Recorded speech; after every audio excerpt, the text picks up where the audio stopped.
I'll never forget the way she looked at me, like I wasn't even human. It was the middle of July, the kind of day when the pavement seems to shimmer, and every breath feels like you're inhaling steam. The city was suffocating. Concrete, glass and metal, all radiating heat. People moved faster on days like that, not out of urgency, but to escape the sun. And I just needed water. My name's Thomas. I used to be someone. Not that I expect anyone to believe that when they see me now. Skin weathered, beard overgrown, shoes held together by willpower and duct tape. But once, I had a family, a job, a little boy who called me daddy with that lisp he never got a chance to grow out of. But life doesn't care about who you were. It only sees who you are. And today, I was a homeless man standing outside a diner with an empty water bottle and a dry mouth.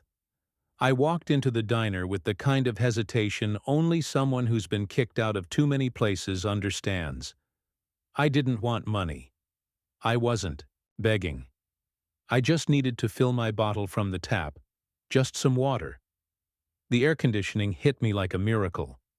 But the moment my shadow crossed the counter, the woman behind it tensed. She was in her 40s, maybe 50s, hair pulled back, tight, apron pressed neat, name tag that read, Louise. She looked me up and down once, then again, slower. I could almost feel the judgment crawl over my skin. I held up the bottle, not daring to step closer. Ma'am, could I just some water? She didn't say anything at first, just stared. Then she narrowed her eyes. Bathrooms are for paying customers only. I smiled weakly. Just the tap. I'll be gone in a second. But she reached below the counter, picked up a little plastic sign, and slammed it down where I could see it. No public restrooms. Her voice got sharper. If you're not ordering, you need to leave. I didn't have it in me to argue. Nodded, turned around, and walked back out into the heat.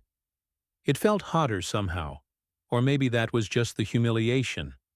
I sat down on the curb, bottle still empty, mouth dry and pride crumbling. A few people passed by. No one stopped. One lady crossed the street to avoid me.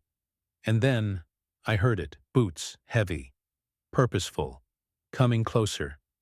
At first I didn't look up, didn't want to meet another pair of eyes that saw me as a problem, but then the boots stopped, right in front of me. A deep voice said, "You okay, sir?" I looked up and saw a fire chief. His uniform was unmistakable, dark navy with silver buttons, badge glinting in the sun, a patch on his sleeve that read, Captain M. Rodriguez. I blinked, confused. Was he here to move me along too? But his expression, it wasn't annoyance. It was concern. I tried to smile. Just needed a little water. I held up the bottle. He nodded slowly. That's all? I nodded. And then, he did something no one had done in months. He reached for my bottle, walked straight into the diner, and filled it. Inside, I saw the same woman, Louise, begin to speak. She pointed at him, then at me through the window. But the fire chief held up one hand. Firm, calm, and she stopped talking. He turned back, filled the bottle from their soda fountain, added ice, sealed it, and walked out like it was the most natural thing in the world.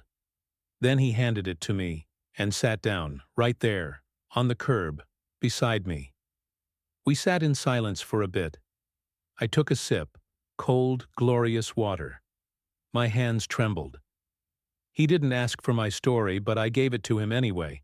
Told him about my wife's cancer, about losing my job, the medical bills, the repo men, the eviction notice, and how one day I woke up and realized I had nothing left to go home to. He just listened. Not with pity, but with presence. Eventually, I asked, "Why did you stop?" He looked out at the street and said, "Because you're not invisible. Not to me.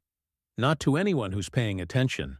Then he reached into his pocket, pulled out a business card and handed it to me. "Go here," he said. "Tomorrow.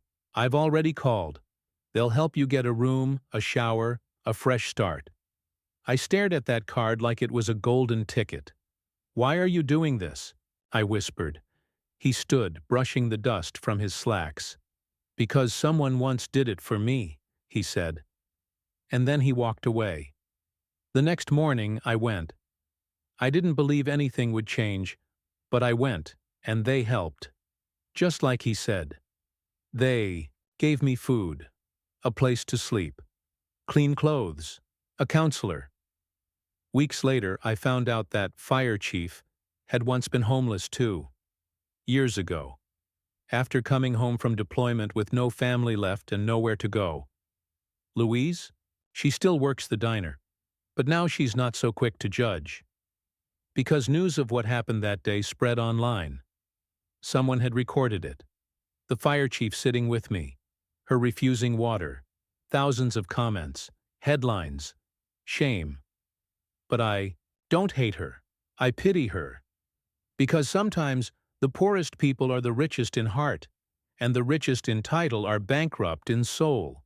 Sometimes a bottle of water can become an ocean of kindness.